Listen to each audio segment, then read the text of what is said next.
Hi guys! This is me again, Mama Risa, ang nanay ng si Lorraine. Si Lorraine stands for Sia, Ellie, Rain, and Iana. My four wonderful kids. And for today's video is, we will go to the playground. So, ayan na nga guys. Nandyan na sila sa e-bike. Papunta na kami ng Balibago Complex, Santa Rosa City, Laguna. Niatid kami ni Bembem, gawa ng syempre mainit ang yung weather, and of course para makatipid na rin sa pamasahe sa jeep. Ayan, malapit lang dito sa amin guys ang Santa Rosa Complex, Balibago. Ayan, saglit lang yan guys, lalo na pag walang traffic. Palabas pa nga lang kami dyan ng subdivision kasi kami ay nasa phase 2. Ayan, phase 1 yan guys, palabas ng pinaka-subdivision namin. Ayan, kanan dyan na na nakita nyo kanina. Ayan, papuntang phase 3 yan. So, nandito na nga kami. Welcome to Unitop. Ayan, dyan guys yung yung palaruan. Nasa siya, 3rd floor. So, ayan, papasok na kami. Ayan, ang kasama ko, si Ate Sia, si Ate Ellie, ang Kuya Rain, at syempre ang aking baby niya. Nakarga ko yan dyan guys, si baby. Ayan guys, si mama. Ayan, flex ko lang ang aking mother na napaka-supportive talaga naman. Nasa na kami yan guys, nasa 2nd floor na yan. Papunta na kami ng 3rd floor. Ayan, diba? Akay-akay niya talaga si Rain and si Ate Zia. Ayan, paakit na kami dyan ng 3rd floor ng mga panahong yan. Super excited sila talaga naman kasi matagal-tagal na rin na hindi kami nakapunta dyan. Dyan talaga yung pinaka-paborito nilang puntahan pag maglalaro. Kasi guys, super sulit siya. Pwede kang pumunta ng pagbukas na pagbukas, opening pa lang, tapos pwedeng hanggang 7:45 ng gabi ang nila, ang closing. So ayan, nakita nyo naman, super excited sila ate. Si Rain, takbo na sila doon. Toy store itong nasa bandang dito sa gilid. Tapos mga dyan, mga sandal, mga tsinelas dito naman sa may right side, yung mga bikes. Ayan. And ayan na nga, papasok na kami guys. Ayan na nga, tiningnan ko ang kanilang prices. So ayan, pag 30 minutes ay 100 pesos, 110. Pag 1 hour is 200. Ang unlimited nila is 350 pesos. So syempre i-unlimited natin ang mga bata para syempre ang buong araw ay kanila, mag-enjoy sila hanggang gusto nila. Diba? Talaga naman pagod na pagod yan sila, pero super enjoy talaga sila guys. Sawa talaga sila kasi one time parang pinag 1 hour ko lang sila. Nung matatapos na yung yung oras, ayaw nilang umalis, lalo na si Ring. Diyos ko, ang hirap-hirap. So ayan, pinilit ko talagang i-1 hour sila. Ayan yung mga guys, yung mga bawal sa mga parents, bawal pumasok yung mga bata na walang guardian, bawal walang medyas, and bawal ang mga food and drinks. Ayan, paalala, ayan nakasulat yan yung mga nila, paalala nila na ayan nga, wala silang pananagutan kung kung halimbawang masaktan ng bata. Ayan, babantayan dapat syempre ng kasamang matanda ang mga bata. Kaya pinapayagan nila yung mga parents na pumasok dun sa play area para bantayan yung mga bata. So ayan, marami silang mga reminders dyan guys. So eto na nga, eto na. Diba? Dito na kami sa playhouse. Una talagang pinuntahan ni Ate Sia at saka ni Ate Ellie yung playhouse na yan. And then sa bandang toys, yung mga ball. Sobrang dami niyang bola niyan guys. Talagang magsasawa talaga ang mga bata sa mga bola. Tsaka sobrang lambot ang mga bolang niyan guys. Tapos doon nga sa may banda doon is yung slides. So ayan. Ipapakita ko sa inyo yung mga features ng playground na ito. Ito nga, may mga obstacles runs dito. Ayan, pwede silang magsuot-suot dyan. Dito naman sa kabila, ganun din. Gaya ng ginagawa ni Ate Ellie. Ayan. And then, dito naman, pwede silang dyan, magbato-bato lang ng bola. And, of course, merong dyan. Etong mga mga goma, pwede silang mag-ano dyan, mag-takbo-takbo, and obstacles, ano din yan, obstacles race. And then, ito na yung slide. Paborito nila yung slides.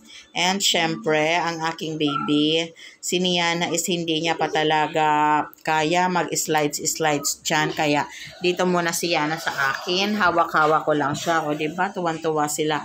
Pinakauna talagang pinupuntahan niya rin pag pumupunta kami dito is yung mga balls na yan talaga. O, yan sa taas guys, may mga ano pa yan siya. May mga obstacles race. Obstacles race na pwede sila maghabol-habulan para yung mga nila, yung mga creativity kung paano sila magtakbo-takbo ng mabilis diyan sa mga obstacles races na yan. Ayan, nasa taas ako niyan.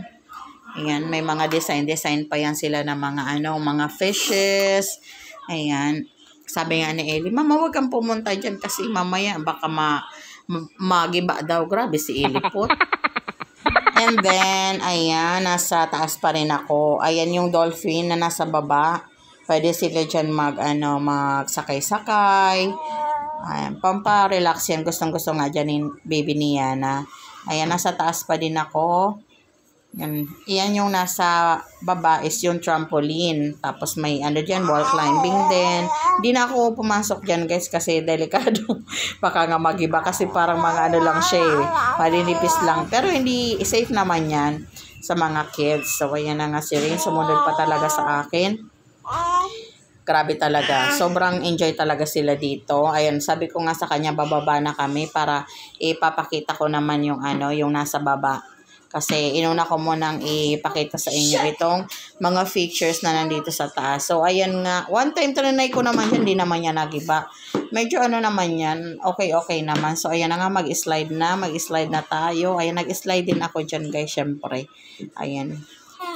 Para ma-experience din natin. Madulas yung niya, guys. Yung slides. Kaya nakakatuwa din naman. Tapos babagsakan mo is yung mga balls. Ayan na nga si Rain. Tuwang-tuwa talaga siya. Diba? Pahiga-higa siya. Pa-swimming-swimming. Shark daw siya. Shark. Sabi niya. Talagang tuwang-tuwa talaga ang aking baby. At saka ayan guys si Niana Tuwan-tuwa din si Niana. Kaya lang ang problema, kinakain ni Niana ang mga bola. Syempre madumi kaya hindi namin siya hinahayaan na nandyan lang siya sa mga bola. And dito guys is may speaker, and pag nauhaw yung guardians, ayan may patubig din sila na may mga disposable na baso. Tapos may lagayan ng mga bags and yung mga shoes. Tapos may ganyan din sila yung parang car na ang pantulak is yung paa. And then may Lego din sila. Lego, and then sa part naman ng sa gilid, may din diyan, and may mga upuan yan para syempre yung mga bata pag nag-assemble ng Lego, nakaupo lang sila. And then ito yung playhouse. And then ito naman mga yan guys, mga different shapes.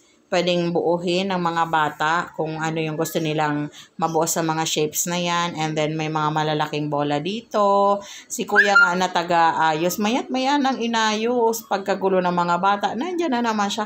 Aayusin niya na naman yung mga mga bola. Nung time na yan is kami pa lang yung tao dyan because weekdays, and then may may pasok na sa school. So, kaya nandito siya at Ate Ellie is sa Candelaria sila pumapasok. So, ayan, napagdesisyonan ko na muna sila, mag-enjoy muna dito bago kami umuwi ng Santa Rosa, ng Candelaria. Kasi minsan lang naman kasi kami umuwi dito eh. So, ayan na nga, nandito na tayo. Ayan si Ellie po nandun sa taas. And then, ito na yung trampoline.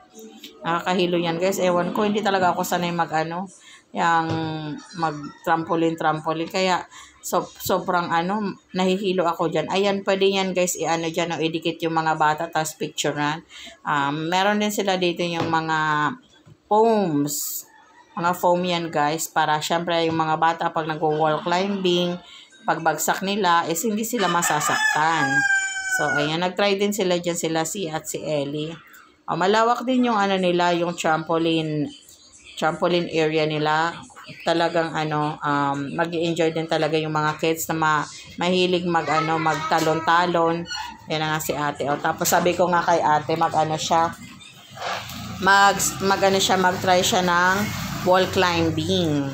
Ano yung wall climbing? Ayan, tumalo na muna. Sabi ko mag-try siya mag-wall climbing kung kaya siya kasi may nakalagay doon na it's for kids lang, not allowed ang adult doon sa wall climbing siguro kasi syempre baka masira yung yung mga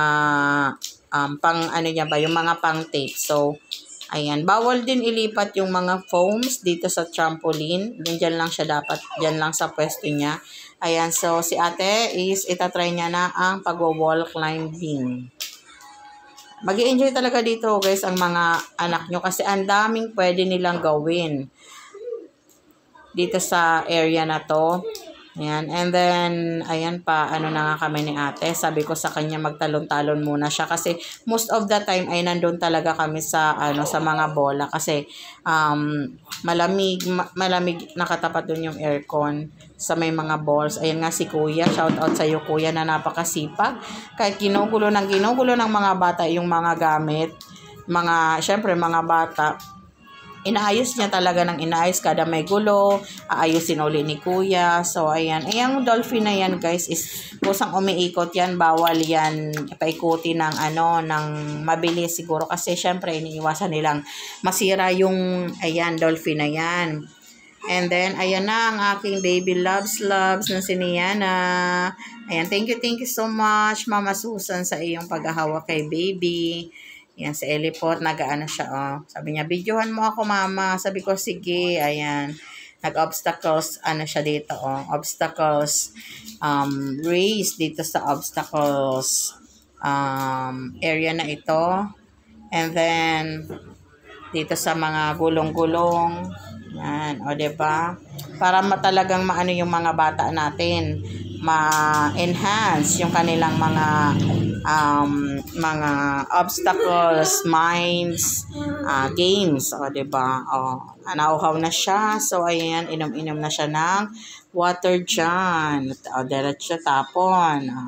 And then, play uli. Ganyan lang kami, guys. Simula opening hanggang closing. Dumating kami dyan is 9:58 ng umaga. And then, kumain kami ng bago mag-12 ng tanghali, bumaba kami sa second floor, sa food court, din kami kumain. And then, bumalik uli kami ng before 1 dyan sa palaruan na yan. Pwede dyan maglabas-masok. Pag alam naman ng mga crew kung sino yung mga naka-unlimited, kahit maglabas-masok ka dyan, the whole day, okay lang. No problem. Kasi meron ka namang resibo na unlimited yung mga bata. So, ayan. Si Ellie ang may nito guys, ang may hawak ng cellphone. Kasi daw ipapakita niya sa inyo kung paano niya ginagawa yung yung pag suot-suot dyan sa may mga lubid-lubid na yan. Gawa ng napapanood niya si Stacy. Ganyan yung mga content ni Stacy. So, ayan, Diyos ko, nahilo-hilo na ako sa mga pag-ano ni Elipot, sa mga pag-video-video niya. So, ayan na. Kainaman na, diba? Talagang pinapakita niya kung saan siya dumadaan, pati yung yung sa mga gulong-gulong. Diba, guys? Nahilo na ba kayo?